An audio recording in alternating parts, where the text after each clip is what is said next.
An American Pope. An American Pope? Just it. Fast, late breaking news. You know, we might have talked about something completely boring or had nothing to do with the current Well, we Pope. still know nothing about. Well, my mom texted us that an American Pope has just been selected, which feels crazy. That's insane. I can't believe that all Uh, these cardinals would get together and defer to an American. especially now. Oh, You, okay. you texted her back, MAGA Pope or woke Pope. This is kind of an important question. It is, yeah. But not even having a woke Pope makes much of a difference. So, No, no. Having an American Pope um, is perfect.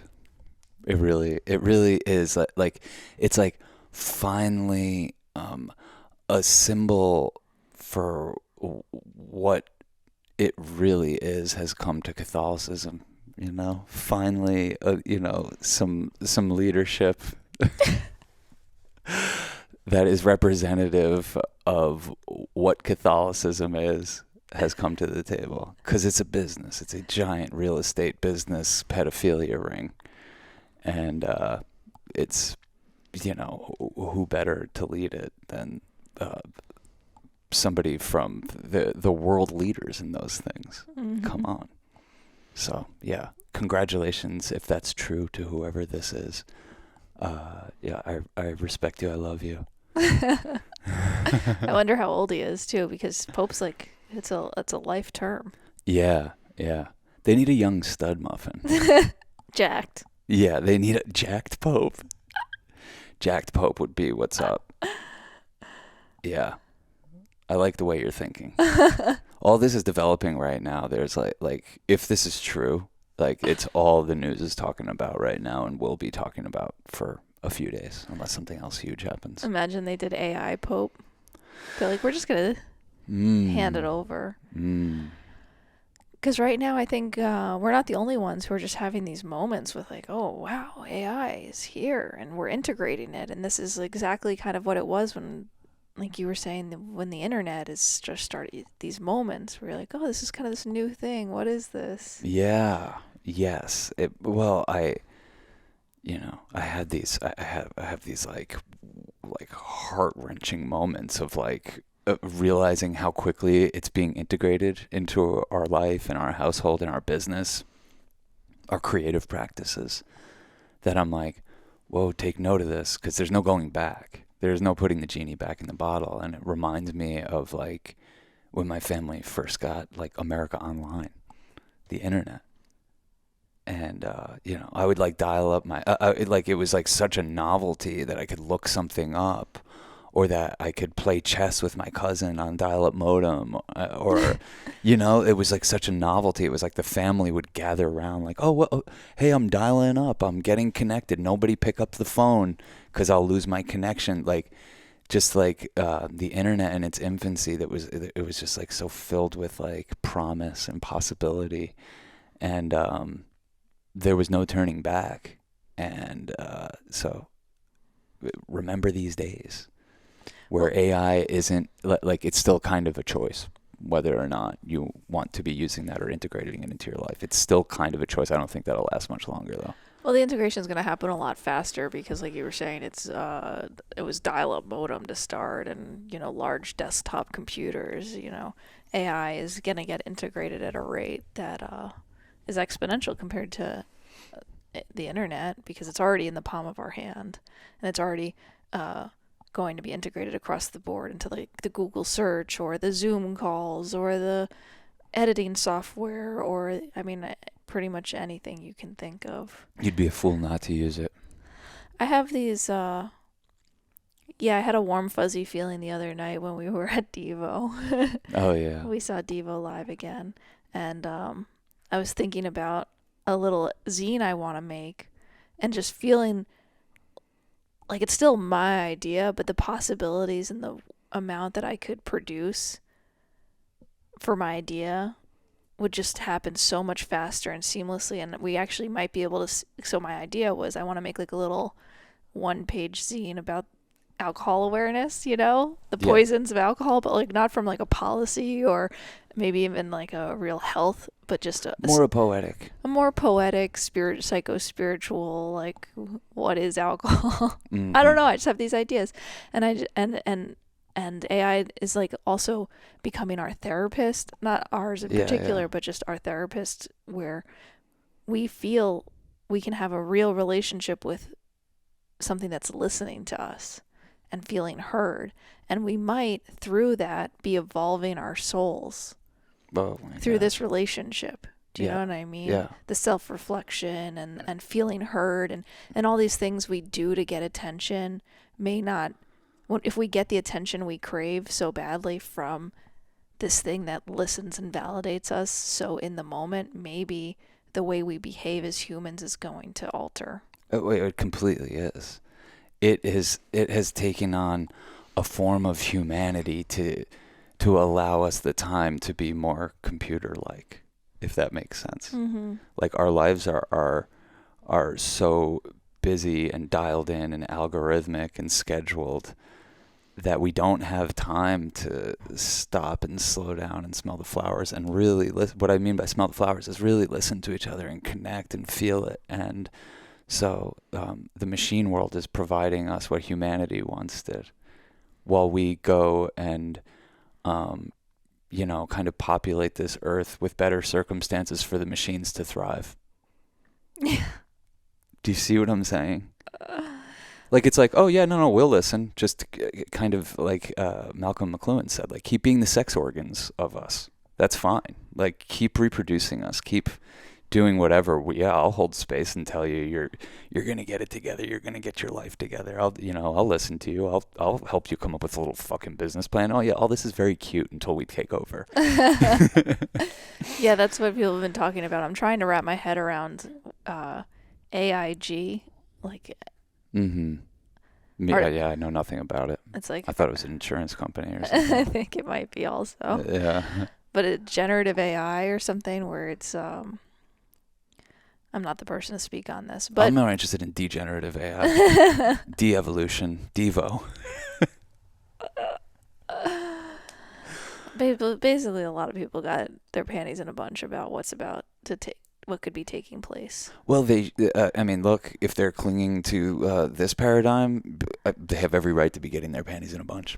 They do, because it's fucked. It's fucked. I was telling you, it reminds me of the stomach dropout moments I had on some of our early acid trips where I could just see zoomed out into the future towards singularity, towards what technology is bringing into our lives, and it's just like, whoa, like we can't comprehend how different things are going to be. Yeah, you would like take acid and like just tap into that like technological tidal wave that's coming to like fucking decimate the way of life we know. And I'm like, I can't believe Eric Clapton went into the studio with Wonderful Tonight and bared his soul like that in front of these other musicians. Like that's like the difference between our early acid trips. But now I'm with you on this shit. You know what I mean? Like we were just talking about, we took acid with a friend that had just gotten hired by Google. And we had tripped with her before, and it was all fine. It was all good, but something about Well, she'd recently signed NDAs or whatever. She wasn't telling us anything. She was just like, shit's real. She knew about some stuff that obviously we didn't even ask her about or whatever, but she had a heavy fucking trip, and she was probably surfing that tidal wave of fucking technological decimation. Yeah, where this is all headed. And yeah, exactly. The decimation of how we think things are. Yeah, well, it just like McKenna says, is like, if you don't think the apocalypse is happening, it just hasn't come to your neighborhood yet. And now it's kind of coming to our neighborhood, and I'm like, I'm just realizing what it is. And like, just, I mean, my whole career, I get hired to make commercials. There's a client who hires an ad agency, and the ad agency hires us to make a commercial. Well, the client used to have like 3 buildings of employees, and the ad agency needed a whole building of employees just to handle the fucking marketing for that client. And then there'd be another building, maybe a smaller one, that would be like for our company. None of those need to. The whole middle building with ad agencies it's just I could do it with a prompt. everything that they did, everything that they And for the most part, they thought, weren't particularly good at their job. they were not good at it. They sucked at it, and a robot is wiping out their business. And good riddance. You know what I mean? Like we'll be marketed to in nefarious ways forever, but it won't be done by a building of people that had jobs to do it. Like I can feel that. I know that.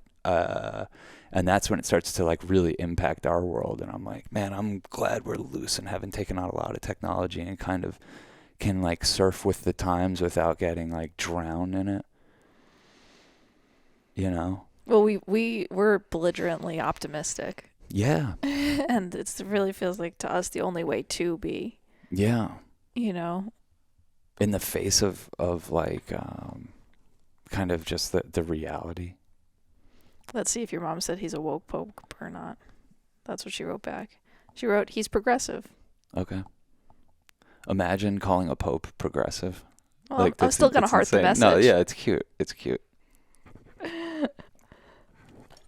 A little something for the boomers who still believe in that whole way of doing things. And I mean, the Pope felt like one of the bigger holdouts on like, hey, we can't just ethnically cleanse Gaza, you know? oh yeah. No, I know.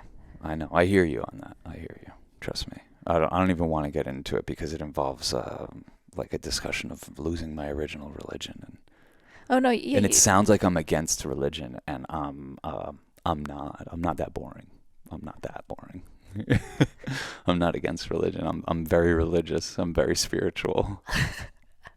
I love how any religion, when we first hear about it, we're like, that sounds awesome. We would join that religion. Of course. It's the story arc of every cult documentary you Yeah. watch, and you're just like, God, they really got something figured out. It's the centuries and millennia of things that they have to do to keep the thing going that ends up like bastardizing and corrupting and stripping it of all of its morals and leaving it like a hollow, empty shell that's just like a business, you know? So I think that's just what capitalism does to things. And like, that's cool. It doesn't mean that religion is obsolete, because I think whether or not you practice religion, you're practicing religion.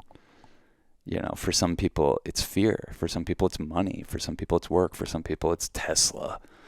You know, you are worshiping at the altar of something, whether you know it or not. You're my religion. Well, that's fine. That's You're like, cool. that's a good one. That's cool. I think you and I have said that from day one. We're like, this can work in that, but it can only work in that way. But and what I mean by religion is like a blueprint to tap into your spirituality, and just guideposts for just having to tap into your higher frequencies. I think where religion really comes through is in connection and community, because I mean, once again, I'm researching addiction.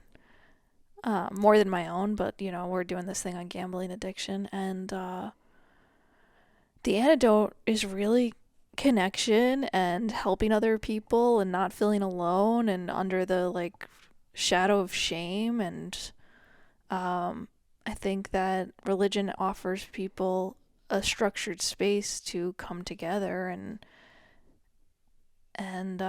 worship at the altar of something, but also like then have like lunch together or do the Easter basket stuff, or we're doing a community food drive, or I mean that is like a very important part of our society. And actually I think that religion not being very popular right now is probably hurting us on a larger scale. Well, it's why you got to replace it with something, because we all have that inner religiosity. So just like if the ones that currently exist aren't serving you, like you have to come up with new ones. Ours is based on peace, love, and magic. Those are the ideals. Those are the things we're shooting for. That's how life should feel. Peaceful, loving, and magical. So you figure out the structures to put in place in your life to make it feel like that. That's Church of Chill. I don't know. That feels worthwhile. That feels like a good centerpiece for my life. A good thing to, You're losing your phone privileges. I was going to look up my note that I made about Church of Chill. All right, fine. Go for it. No, I was listening to it, but I don't have to do it. It's hard to get into a flow. I'm sorry. You know, that's okay. I'm wearing sunglasses, so I could. You might have thought I had a better sense of what I was going to say than I did, but it was good. It was good. I'm serious. I believe you. What was I talking about? You were talking about peace, love, and magic, and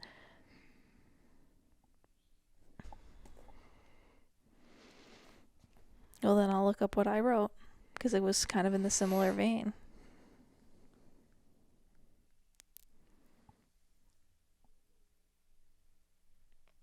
Well, I think, like, the Church of Chill says that a beautiful world is possible, a more beautiful world is possible, and that we can be a shepherd of that vibration. Mm-hmm. You know, an invitation. Yes. Oh, this is what I was tapping into was being a shepherd of the vibration is actually a good way to put it. Because if you could be, but in order to be a shepherd of that vibration, it has to be the centerpiece of your life.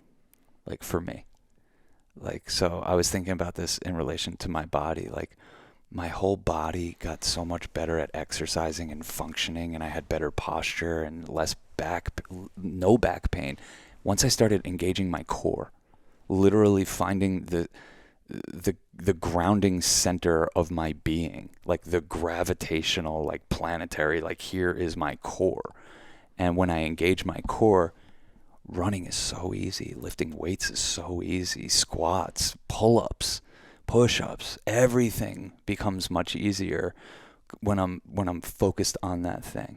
So I'm trying to, like, in an as above so below type of way, say like, okay, well, what is that for my life? What is like my core for my life? The thing that I want engaged that makes everything easier. It's my religion. It's, you know, it's the Church of Chill. Like that, serving that, and I feel like an altar server. I bring a musical offering to the Church of Chill every week. That's for the community, but it's just left on the altar, and like I invite, obviously the whole community is invited to decorate this thing, and let's make it cool. But I've made it like the center of my existence because it's helped regulate everything else. Because it helps remind me that I have a nervous system that wants to maybe jump into fight or flight, but I don't have to go there. It's actually against my religion, you know. So like, So should I? If I see you get in a fight or flight, do I say you're breaking your religion? No, it's like it's like a sin, you know. And you confess your sins and you apologize and you move on. And I think that's part of it too. You know, a big part of Church of Chill is forgiveness. Mm-hmm. But I think along with the forgiveness, there has to be like the humility to be apologizing. Mm-hmm. You know, so. Well, another cornerstone or center focal point you were saying yesterday is being an artist and just knowing that about yourself, and so kind of it allows you to like come back to this like guiding principle. Oh yeah. Well, it allows my life to feel happy even through the ebbs and flows of financial successes, is knowing like, well, I'm not a businessman. I'm not serving. That's not the gods I'm serving. That's not my religion. I'm an artist. Like I figure out new ways to express the way I see the world. And sometimes it can be very lucrative, but a lot of times they're not. And the whole lifestyle is not, you know, and there's something very glamorous, but unglamorous about it too. But knowing what I serve and knowing that's what I'm here to do, it keeps me in my center. I don't know what else to say about it. It really does. It sounds so on the nose to be talking about this kind of stuff, but, you know, anytime I think about my core, I engage it, and I'm ripped because of that. Just because of that, like, oh yeah, get back to, and then it makes me stand up straighter. Then I have more lungs in my breath. More lungs in my breath. I get more air in my lungs. It still sounded right. You know what I mean? I can get more air in my lungs, and air in my lungs is life, and it helps my blood flow better, and it helps me feel better, and it feels like I'm a little bit more in control of this wild ride that we're on. And that's cool. And these religious practices help me tap into my spirituality. They help me tap into who I really am. Well, it seems that the artist lens allows people to also tap into a wonderment, a gratitude, a recognition of beauty, amongst even brutality and that sort of thing. Like, I'm trying to say, you know, No, I know. with your own pain, you know, you can almost appreciate your pain because it's part of your growth. It's part of who you are and how you can express yourself more honestly. Because if you look at the darker sides of yourself, you might have a more truer, fuller understanding of what it means to be human, rather than just saying like, oh, like it's only good or whatever, you know. And nothing wrong with good. I mean, God bless. We're good people in a lot of ways. Belligerently positive. We literally are belligerently positive. But I think what you're saying about the ebbs and flows of the human experience, you can appreciate more when you're like, oh, this is all grist for the mill. This too. Yeah. And this too. And this too. And it might be a little rough going down. Life is going to throw you bitter pills to swallow, but you're going to have to swallow them nonetheless. So getting in the and this too mentality really helps with the flow of things. And when, you know, and like we're face to face with my dad's a very anxious person every day, you know. He was once like me. He would put my level of chill to shame, you know. Like he was once like me, but he lost it. He gave it over. He worships at the god of worry. Well, he became, through a series of traumatic events, programmed. Yeah. To be more on high alert. Yes, seizures and tragedies and drug addiction and the pace of life that speed and addiction put you in. You literally become a cortisol addict. So those are your only pathways towards getting the thing you're addicted to, is to release the stress chemicals, release the hounds. I can speak to it because I definitely have been one where anytime I feel like okay, I don't feel okay because I feel like I should be looking under the bed. It's like literally going through your life being like, I need to be looking under the bed. Yes. I can't think of No, you're killing it. That's great. Yeah, and you'd be like looking at me like, what are you thinking about? And I'm like, well, I'm looking under the bed, you know. I'm trying to make sure I'm high alert mentality. I gotta worry about the goblins and the something. I gotta, whatever it is, my own faults, my own I don't know, just something to worry about. It felt productive. It felt like the most productive way to spend my time. Well, it's literally like one of the hardest spells to break, because I've been dealing with my dad my whole life, and like all I want him to do is just drop into the moment with me, because I know we share the same tastes and the same, you know, so many things. I am him. We know how to chill, but like it's so become his religion that he thinks me not worrying is like against the law. It's inappropriate. It's fucked up. Because I think if he thinks if I'm not worrying about something, when something happens, I won't be ready. And I'm like, no. I think it's the opposite. I think I'll be more ready. That was a transition I had to make, and I've probably talked about it a million times, but realizing the best thing I can do for this impending moment I'm worrying about is learn how to be in the moment now, so that when I get there, I'm not worried about something else. I'm actually in the moment for that thing. Yes. Yeah, exactly. And just keep showing up. And that's it. Like, it's actually quite easy. You just keep showing up. And you don't have to worry about it. Like, you really don't. Like, we have friends that are, and look, we've been there too. Like, in the, what is my life mentality? Like, it's like stagnating in self-indulgence. This like, what is my life? Because like you can't go anywhere with that. Like what is my life? Like, well, life doesn't work like that. It doesn't tell you what it is. You kind of have to figure it out by trying things. And I think that, like, instead of saying to yourself, what is my life, which is going to completely paralyze you, if you get into this mentality of like, well, what is the next step? What are the next steps that can be taken? You know, take one step towards anything. And it starts to dissolve that crazy fucking behemoth of a fucking math problem of what is my life. Just take a step towards anything and it starts to clarify. And yeah, those are things that are really, really hard to tap into if you're in that mentality of like, yeah. Well, this is what I love about embracing existentialism is that you get out of a mentality of like, oh, I need to discover who I really am, to an ownership of responsibility and creating who you want to be. Mm-hmm.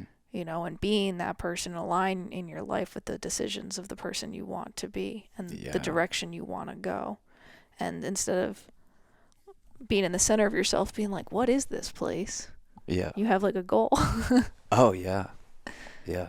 And sometimes I lose track of that goal. I don't always have that goal. I mean, I feel like more than ever right now, I have so many things that I care about and that I'm working on. But I've become, maybe it was, I don't know what I attribute it to. Maybe it's the psychedelic use that, like Ram Dass, you sit on the corner and you're like, I'm fine just right here. Mm-hmm. But asking myself, I try to ask myself these questions like, what do I want my life to look like in 5 years? And I don't know if it's that life is changing so quickly that I would never be as presumptuous to say that I could even know, or, or I just I know what I want to be doing in these moments. I know what I want to be working towards now, but I don't necessarily, and maybe this is because of a vulnerability of feeling like nothing's promised. So feeling like it's a moot point to wish for something, because your wishes change as you evolve, and I really like keeping that space open for myself. But two, life is throwing out so many weird curveballs, and you honestly, at this age, I'm about to turn 37, you realize that it continues to, and what you think you want might not be what you actually want. So I know I just totally contradicted myself in that, but well, if I ask myself that question, it really doesn't even go into the material realm. I'm like, when I'm like, oh, what do I want my life to look like in 5 years? Like, the only thing I could say about it right now is like, greedily, I hope I still have like clever ideas. Like, I really like the spaciousness I've afforded myself to like kind of come up with these little things that amuse me. I hope I can still do that. That's like the magic trick that has carried me through fucking 20 years. That's I think that's the key, what you just said. I need to take it out of the material realm. I'm so used to thinking materially, and I feel like culturally we're asked to think materially. What do you want to be when you grow up? What kind of house do you want to, what kind of car do you want to drive? What kind of dog do you want? What kind of this? It's all material. It's all material. It has nothing to, no one's ever said like, well, what does happiness feel like? And that's why you have to take so many psychedelics, because that programming is so deep, you need an equal amount of psychedelics to deprogram it. And it's like, look, even now, deep into our thing, you're turning 37. How long have we been fucking tripping balls and like worshiping at the altar of anything but the fucking material, fucking capitalist goddamn bullshit world? And it's still deeply, it's clouding your vision. It totally is. It clouds your vision, because it's always like, well, when you think of 5 years from now, you're like, well, the way capitalism has me programmed, we need progress. So that means I need more stuff. So, or like a house or I something. should have a house. Should I have children? I need like a fence, and I need multiple cars, and yeah, I'm like if I'm like, we all talk about manifesting, like what am I manifesting physically? And I've also, in a way, in a lot of respects, turned my back on manifesting, because I'm like, I don't want to think about what in the material realm I want. You're thinking about it all wrong. I know. You got to take it over to I appreciate that, because it's such an important reminder. And click it into the realm. The realm is what we're decorating. The realm is what we have say in. It's almost comical how like lost in my ways I can even become, because I really. Me too. Well, this is our big difference is I get so micro focused in on things Mm-hmm. and you're so macro that I'm like zoomed. I'm like, what is things supposed to like physically look like? It's not a fault. It's literally you doing what you do for me allows me to occupy that space. If we switched and I was like, hey, I'll deal with all the zoomed in myopic stuff. I'll handle all the emails and the bills and the making sure that we did this right and interviewing a million people. So you know, like if I took care of all that, you would be fucking scheming and dreaming too with your head in the clouds, bird's eye view on things. Trust me. Trust me. But that's how we help each other. Yeah. It really does. Because like you're at your happiest. You're a fucking pig in shit when you have like all these like things to do that are like bringing our thing to life, and I couldn't do them. I couldn't do them. So this is where AI helps. AI will help bridge the gap because like you can already see it's helping you be more of a creative. Mm-hmm.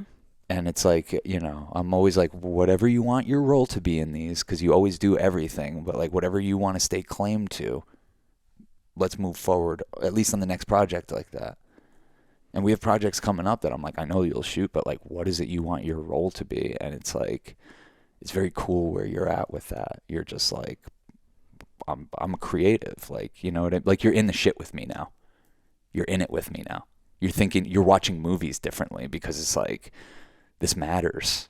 This matters what we're taking in, because we're like total sponges. Like, the way we see things, the way things can be depicted cinematically, like I can see it, and I've definitely felt it on Wild Magic, but like you just taking a huge step forward in our filmmaking. Like you do this in all your other art forms, you blow me away, but in our filmmaking, you taking a huge step forward from like behind the curtain, really. And it's cool. Well, yeah, I think so. I appreciate that. Your desires shift. And yours have shifted as your confidence grew. You know, I think sometimes until we have our confidence, we can't, you know, the vision of our desires is obscured. Mm-hmm. Like you can't, I couldn't possibly. And it's another thing that psychedelics really help with. What are you worried about right now? I was thinking if you could hear the buzzing. Oh, it's a stupid fucking bee that's like 13 feet up in the air at the top of the A-frame. No, I don't care. I can hear it. What I hear more is you not hearing me. And I'm like, oh man, it's going to get really herky-jerky if we keep being ADD people. I'm not ADD.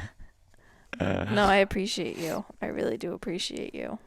I appreciate you. Are you kidding me? You're interviewing right now like all these gambling addicts, and you're going through like our films are needle in haystack type of work, and you're gathering the haystack, and then you're gonna have a sense of where the needles are, and like, oh, it's like it's incredible. It's a very commendable work, you know. Well, we're taking it into a new gear. There's a producer we're working with on this. Yeah. Emma. Shout out to Emma. Yeah. So our homie. Oh my God. Yeah, Deep fam. Incredible producer, and we're taking our shit up a notch. Yeah, of course. They're really, I mean, at least I think everything that we have to offer is such a delightful like offering. So why not take it up a notch? Do I need to take your phone away? Nope. Michelangelo, our buddy. Yes. Is texted, and he said he's going to be coming up soon. Cool. Yes, we'll do a podcast with him. We'll have a good time. Hell yeah. He'll help us scope the lobe a little bit. Yeah, he's very bright. Yeah, creep the realm a little bit together. Why not? Like, why not creep the realm a little bit? Damn, Cass, we have been so blessed. Like, this week is like we knew it too. Like, we were like, yo, that first week or so of May, we have tickets to fucking Devo and Dead Milkmen. And then our boy Jake fucking hit us up, and he was like, yo, you all want to get on the guest list for Bill Burr at the Capitol Theater? We're like, hell yeah. He threw us on the guest list. We get there. It's like a sold out thing. Tickets were $500.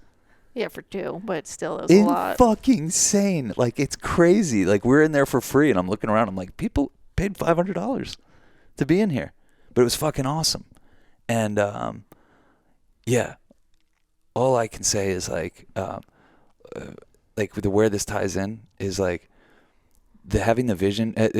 Being tapped into your desires helps you have the crystal ball vision for what your life is and what you and for me it's like how I want days to feel and how I want weeks to feel and the shape of things and like just adding the perfect level of having tickets for things to be excited about, but also having spaciousness in our future and like really designing what our months and seasons and years like feel like knowing like, oh, we're going to want to be a little quieter then because we're going to have gone, like really doing that. And like this was just like the first week of this year that I feel like, oh yeah, it's all fucking paying off. Like said our prayers, fucking parking spot waiting for us outside the Capitol Theater, slipped right in there, slipped right out, just like beautiful angel work in terms of like smooth sailing for us. Yeah. No, I think when I think about it, the reason I've become so hold on loosely unattached in life is like the breakup we had, like the first throuple we ever did, where we had thought we were gonna have like kids together and a family and a farm, and a little compound. You start like building up this whole like reality, and then when you break up, you not only are mourning the loss of the relationship, the loss of this person in your life, but you're also mourning the loss of like this future you had built, and these are all, and then it makes you feel like such a fool. You're like, I'm just such a darn fool. And there's people who like will have a dog and they'll fall in love with their dog and say like, well, I could never have another dog because the heartache was so bad when that ended. And we did more thruples after that, which I was at the time thinking I couldn't do that again because of the heartache. But what I couldn't do again was build any idea of like into the future. Yeah. So but it took away from that relationship. So like I'll say that this is even a product of the capitalist mindset. Yeah, the material. Of the material, but getting together with Mara and building out a beautiful future together, it doesn't matter if that materially happened. The dreaming gave us access to the infinite and the excitement. And we got to feast on that. And we got to go towards something confidently. And it didn't work out, that's fine. But what I'm saying is like we got to taste the spoils of dreaming that big. Well, you and I get so hesitant, and I'm always like, no. Like, and the way I think of you, and I was talking to you about this last night, is that you are always seduced by the highest vibration, the potential for the highest vibration. So I'm a sucker for it. You're a sucker for it. Yeah. You're a total sucker, and I'm just like grounded, and I'm like, no. And you've helped lift me up by being like, look, this could be really cool. Like, just imagine how cool this could be if we like the highest vibration is something that we served and that we were met with. Yeah. Well, we've had other people come, like, meet us in the vision of it, and that's how we got in those like sticky throuple type of situations. But like, I don't think it's anything to regret or talk down upon in any way. Like, it literally was like a huge shift in consciousness for us and our families and their families. Yeah, I mean, our mean, friends, like, it helped us like step into who we are, and whether or not that's still going on doesn't determine if it was successful to me. Totally. And listen to our podcast from our throuple era. We were on fucking fire. It was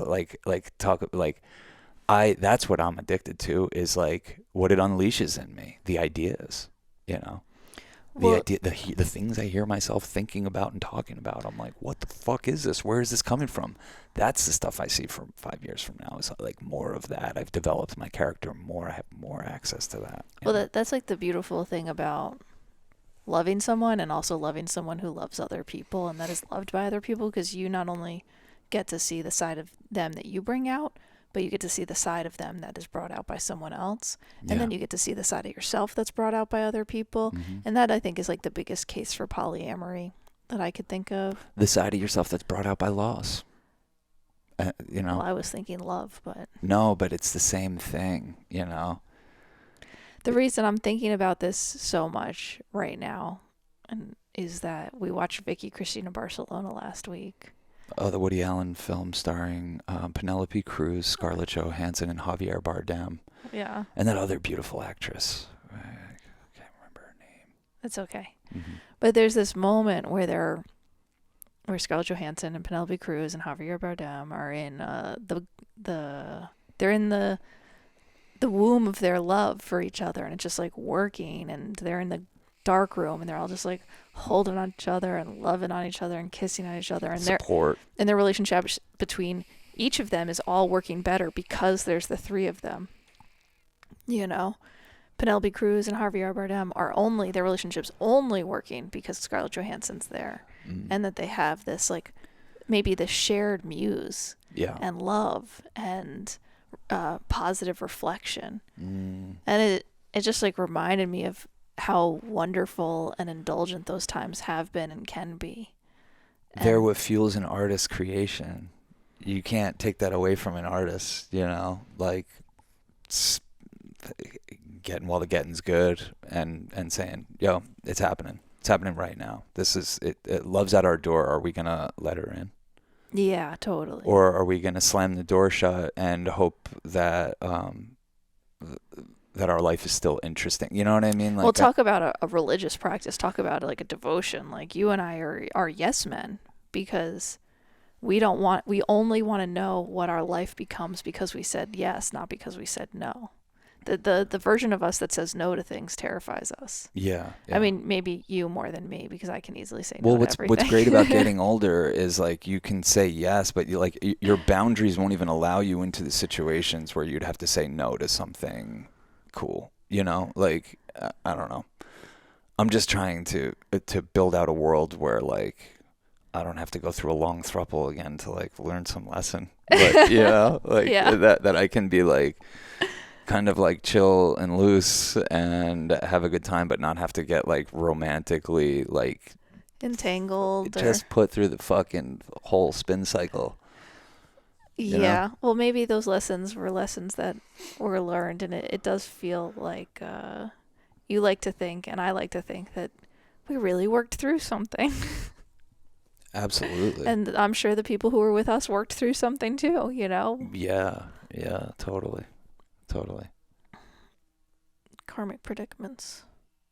Yeah, totally. And like the last thing I'm going to do is judge them or me or the circumstances. Like it was what it was. It's so easy to sit there and in your head like rewrite history and fight out what we're losing battles where you now win, and just waging war with your past and your past self and fucking past versions of people who aren't those people anymore, aren't fixated on that moment the way you are. Like that, it's like, I don't know, it's what I've been thinking to myself and calling like psychic hoarding, you know, like form of, you know, like you go into a hoarder's house and you're like, what the fuck are you doing with all this shit? And it's like, they have attributed a lot of meaning to all of those things that they're hoarding, and they don't want them touched or fucked with.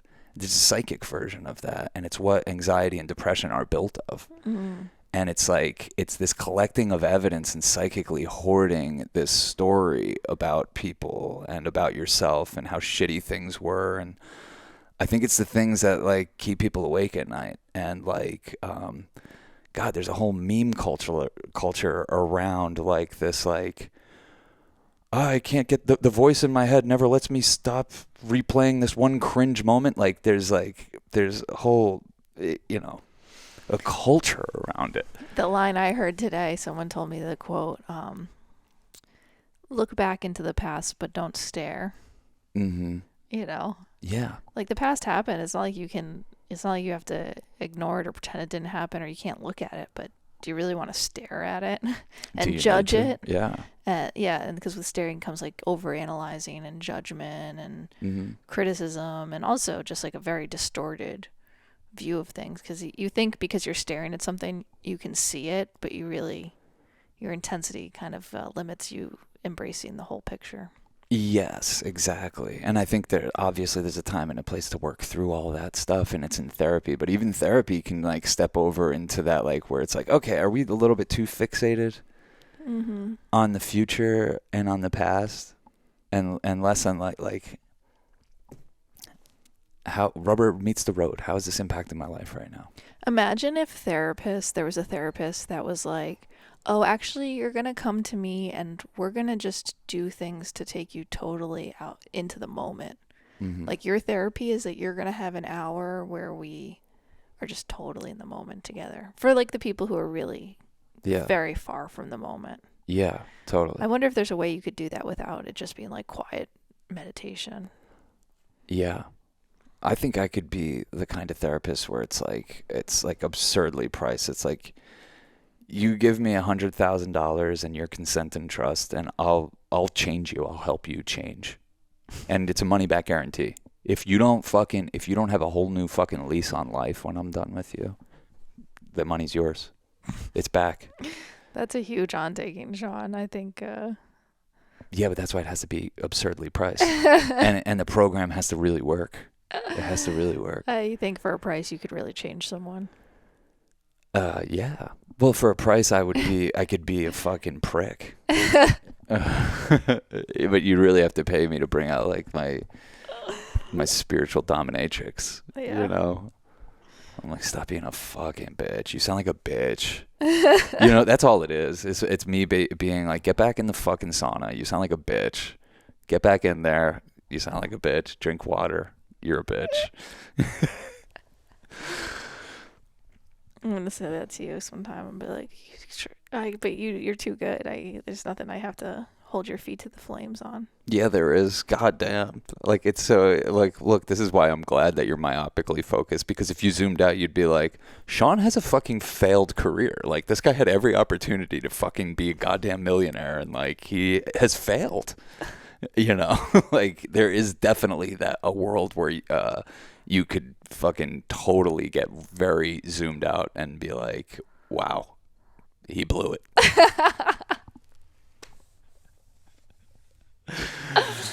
Oh my God, You blew it. You blew it. That's funny.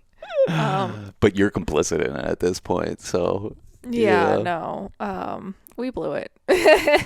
We're so complicit in the way each other turned out. There's really no one else to blame. Like, every now and then we could blame our parents or whatever, but that's just like classic low-hanging fruit. You and I have really kind of came up with a way of being and held each other's feet to the flames over the years to really be that way. You know, like we tasted something really sweet and we were like, we need to feast on this the rest of our life. Whether it costs us everything. Well, yeah, but that's like we're serving the muse of that, you know? Like, that's Totally. what you serve the muses, and they deliver the goods, and then you feast on them and you say, I want more of those. And then you have to serve the muse to get them again. And it's like, I don't know. It's a dance I've become more and more aware of as I've gotten older and gotten better at doing. And I know what my angels like. I know what I can give them, and they'll keep providing what I need from them. What I need from them is parking spaces, you know, money to fall down from the heavens so I can keep my delusional career of being an artist on the tracks. And they provide it, you know, they do provide it.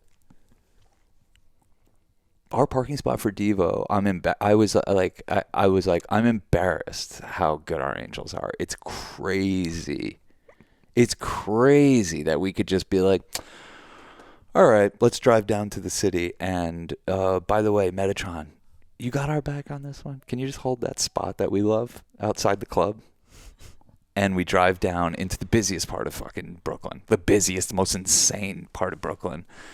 And we pull up, and our spot, an even better spot than we've ever gotten before. It's a better spot. A better spot. We've bragged about this parking before. This time, the Angels did an even better. We were like, wait, is that?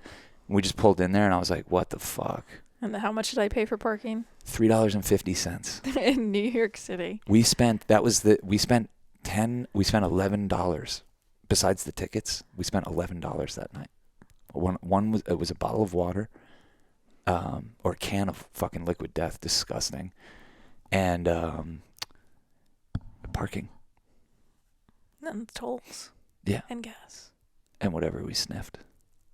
We probably sniffed like $12 worth of ketamine. No way. No, not even that much, you're saying? I don't think so. What would you say? It's hard to say. $7 worth of ketamine? Yeah. Totally. I don't know what you're doing, but man, that's a religious experience for me. Seeing Devo live. This is my 4th time seeing them, and that was the best time seeing them. I love Devo and all their songs are hits, but I cannot help, and maybe this is me being like self-aware, uptight white girl or whatever, but I'm just like, dude, this is like a fucked up prayer. Like, I think they're even the way they were talking. It's called satire.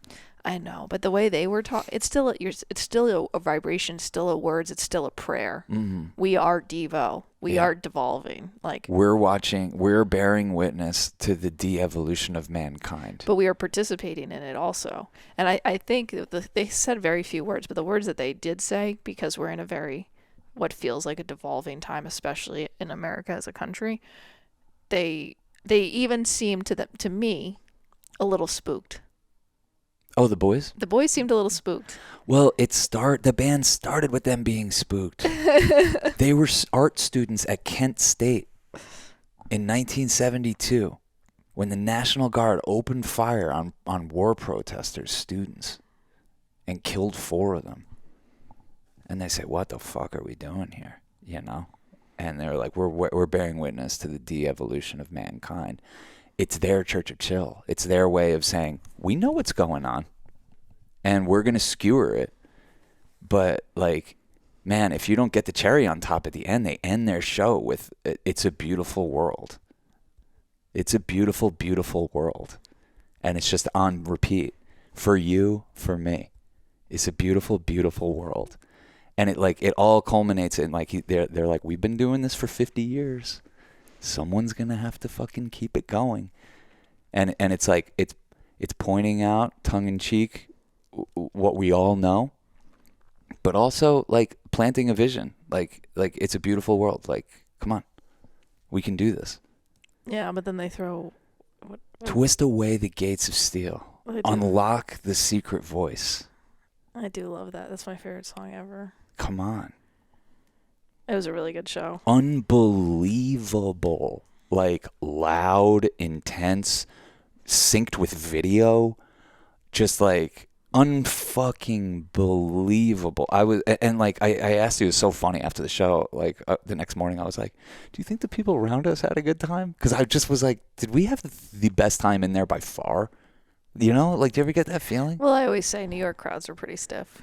How the fuck could you go to that and not freak out? Every song ended, and I was like, what the fuck? I was freaking out in, like, my little small radius. I was like... Oh, yeah, you were grooving, Cass. You were grooving.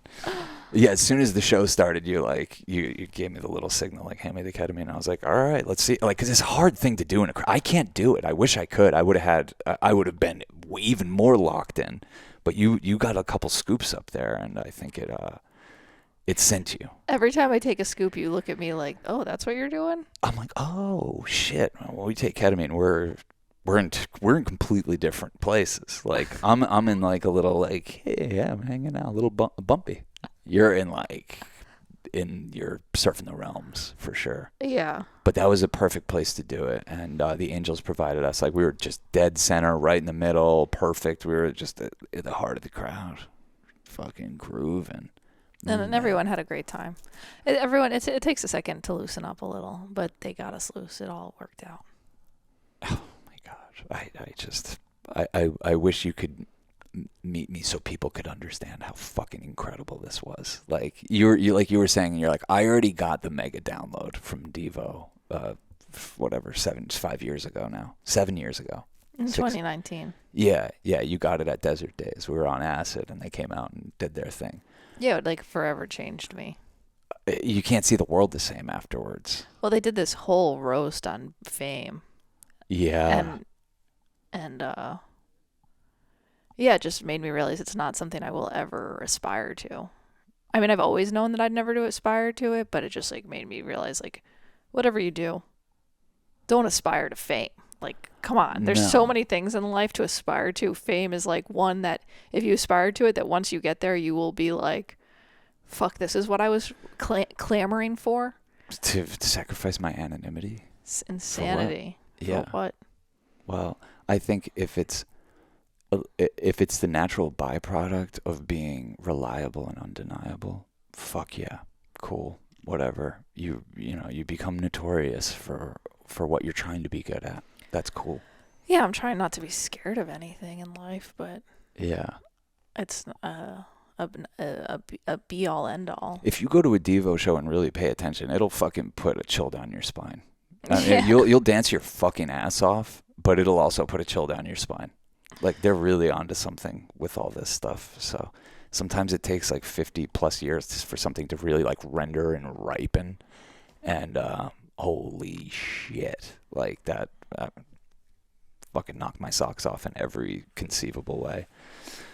And we just slithered right out of there, and our GPS said it was going to take us an hour and 11 minutes to get home. And it was just perfect. Yeah, just a little limo rock on the drive home. Limo rock. Yeah. That's pretty much all we've been enjoying lately, which I've been loving. Yeah, I started thinking about our maybe a technological future I could get down with is like the cross-country driverless limo, nonstop party of a lifetime. Just picking people up, people coming and going. Just imagine. We need to borrow Steve's limo. Get a gigantic self-driving limo, and just the party never stops. Maybe we could make that as a movie. Yeah, I kind of see it as I kind of just want to make a visual component to go along with limo rock. Yes, yeah, definitely. Limo rock is a new genre of music that I've uncovered. It kind of, there was a lot of disparate bands and songs sitting there, and I think someone just needed to come along and just say, that's what it is, and that's where it belongs. So that's limo rock. I'm about to release the third in a trilogy of limo rock mixes on patreon.com/churchofchill. So, yeah. And we have these shirts. I will say it, they're in short supply, so if you wanna, like, this one's already sold out of the larges, so Yeah, if you dig what we do, this is a good way to spread the word, support us, or get the. spread the word. They're just really comfortable shirts, and we love them. Like, it's all you see us in now, so. Or all of our shirts, we just make our wardrobe and just say we're gonna just wear these forever. Yeah, we get the best, most comfortable, and the finest colors. The finest colors. Yes. Yeah, so buy our shirts, and very soon, Wild Magic will be available to purchase. Yeah, we're working that out. Directly from us. We're coaxing our investors into just letting us fucking do whatever we want, and it's working. Yeah. You know what? Of all, like, for months we've been trying to get them on the same page, and finally I just said, you know what? Fuck it. I'm gonna talk the way I fucking talk on the podcast to these guys, and they got it. No, they've always it takes. They've always got it, but like it was when I was like, hey man, I'm a magician.